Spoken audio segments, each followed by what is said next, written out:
नमस्कार मित्रों, जय सिया राम, जय नीम करौली बाबा। स्वागत है आपका अपने YouTube चैनल पवन कुमार चतुर्वेदी में। आशा करती हूँ पूज्य गुरुदेव हनुमान स्वरूप बाबा नीम करौली की कृपा से आप और आपके परिवारजन स्वस्थ होंगे। इसी मंगल कामना के साथ बढ़ते हैं आज के क्रमांक की ओर। कई बार हम देखते हैं कि हम जितनी मेहनत करते हैं, जितना किसी कार्य को करने के लिए कठिन परिश्रम करते हैं, फिर भी हमें उस कार्य का फल उस मात्रा में नहीं मिलता जिस मात्रा में मिलना चाहिए।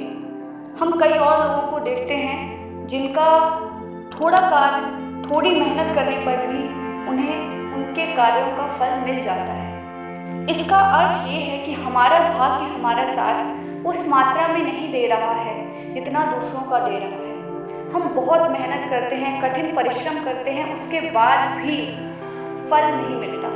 तो आइए इस क्रमांक में हम इसी बारे में बात करेंगे और किस प्रकार अपने भाग्य को चमका सकें, किस प्रकार हमारा भाग्य हमारा साथ दे, ये हम इस क्रमांक में जानेंगे। तो ये जो 3 उपाय हैं, बिना किसी देरी के हम शुरू करते हैं। सबसे पहले आपको क्या करना है? अगर आपको चाहते हैं कि आपका भाग्य आपका साथ दे, तो आपको सप्ताह में कोई भी एक दिन चुन लेना है। कोई भी एक दिन का मतलब है मंगलवार या शनिवार में से, और इन दोनों दिन में से किसी भी एक दिन आप व्रत करिए, क्योंकि हनुमान जी को, बाबा को मंगलवार और शनिवार दोनों दिनों से बहुत प्रेम है। अगर आप व्रत करने में सक्षम नहीं हैं, तो सबसे पहले आप सुबह उठकर मंदिर जाएं, नहा धोकर मंदिर जाए बिना खाए पिए। अगर आप व्रत रख सकते हैं बहुत अच्छी बात है, लेकिन अगर आप व्रत रखने में सक्षम नहीं हैं, तो सुबह उठकर बिना खाए पिए मंदिर जाएं और जो हनुमान जी का मंदिर होगा आपके आसपास, उसमें जाकर भगवान से प्रार्थना करें। जैसा कि हनुमान चालीसा में भी कहा गया है, सब सुख लें तुम्हारी सरना, तुम रक्षक काहू को डरना। तो सबसे पहले आपको हनुमान जी से, बाबा से ही प्रार्थना करनी है कि हे बाबा, पता नहीं किन कारणों से मेरा भाग्य मेरा साथ नहीं दे रहा है, और अगर आपकी कृपा मुझ पर हो जाती है तो भाग्य अवश्य ही साथ देगा। आपको बाबा से और हनुमान जी से ये प्रार्थना करनी है और कहना है कि जो भी मुझसे गलतियाँ हो गई हैं उसके लिए मुझे क्षमा करें। सबसे पहले क्षमा प्रार्थना के बाद आप वहाँ पर हनुमान चालीसा का पाठ करना है। प्रयास करें कि कम से कम 3 बार आप हनुमान चालीसा का पाठ कर सकें। अगर आपके पास समय की कमी है और 3 बार आप हनुमान चालीसा का पाठ नहीं कर पा रहे हैं, तो कम से कम 1 बार पाठ अवश्य करें। एक सबसे बड़ी गलती जो बहुत से भक्त करते हैं और फिर उन्हें फल की प्राप्ति नहीं होती, वो ये है कि हनुमान चालीसा का पाठ करते वक्त वो और कई तरह के कार्य करते रहते हैं।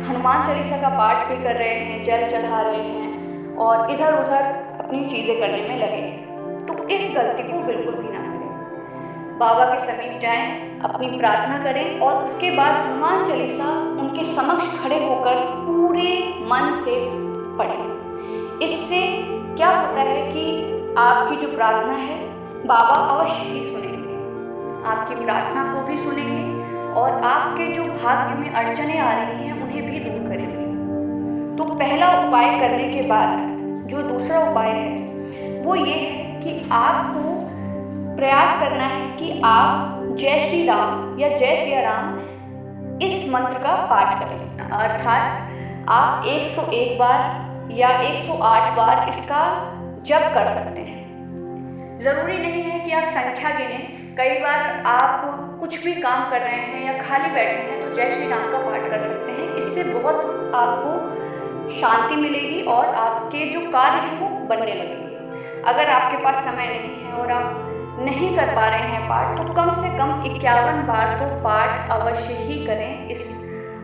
जप का। और अगर आपको हनुमान जी को प्रसन्न करना है तो इस बात का हमेशा ध्यान रखना चाहिए कि हनुमान जी श्री राम के नाम से सबसे ज़्यादा प्रसन्न होते हैं, और आप श्री राम का नाम लेंगे तो अवश्य आपको फ़ायदा मिलेगा। तीसरी बात ये है कि जब आप मंदिर जा रहे हैं तो मंदिर से जब आप आते हैं तो कई ऐसे लोग आपको मिलते हैं, कई जो गरीब और ज़रूरतमंद होते हैं। तो प्रयास करिए कि कुछ मात्रा में उनकी सहायता कर सकें। ज़रूरी नहीं है कि बहुत ज़्यादा सहायता आप करें, आपके पास जितना संभव हो सके उतनी सहायता उनकी कर दें। कुछ प्रसाद उन्हें दे दें, कुछ खाने के लिए दे दें। और तीसरा और सबसे ज़रूरी उपाय ये है कि आप जो ये व्रत है या फिर जो भी मैंने अभी तक बताए हैं, इनको हर मंगलवार करने का प्रयास करें। और जो जय श्री राम का या श्री राम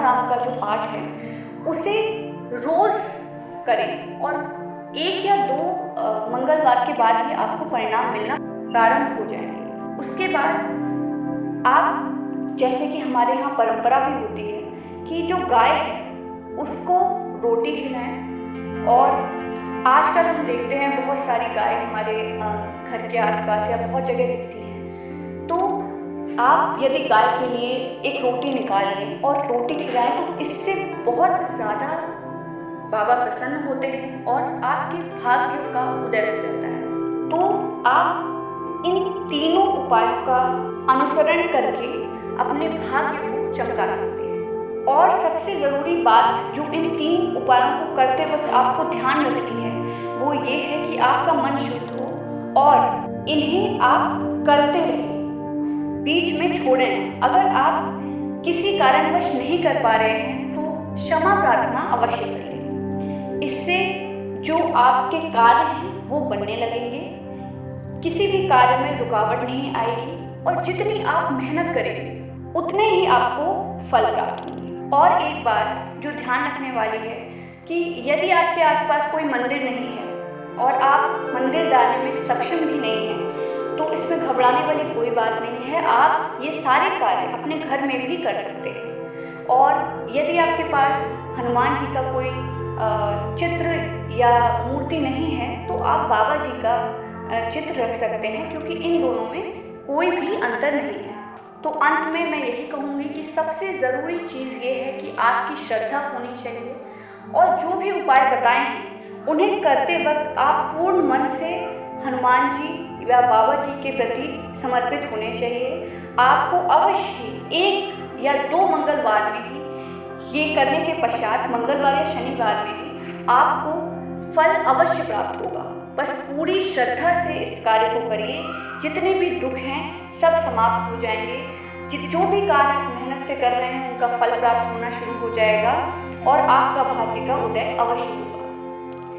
अंत में बाबा जी से यही प्रार्थना है कि सभी को प्रसन्न रखें, सभी की मनोकामनाएं पूर्ण करें और हम सभी को सद्बुद्धि प्रदान करें। आशा करती हूँ आपको इस वीडियो के माध्यम से कुछ सीखने को अवश्य मिला और होगा और आप इन उपायों को कर अपने भाग्य का उदय करेंगे। मिलते हैं अगले वीडियो में, तब तक के लिए जय श्री राम, जय नीम करौली बाबा। बाबा सबका भला करें। धन्यवाद।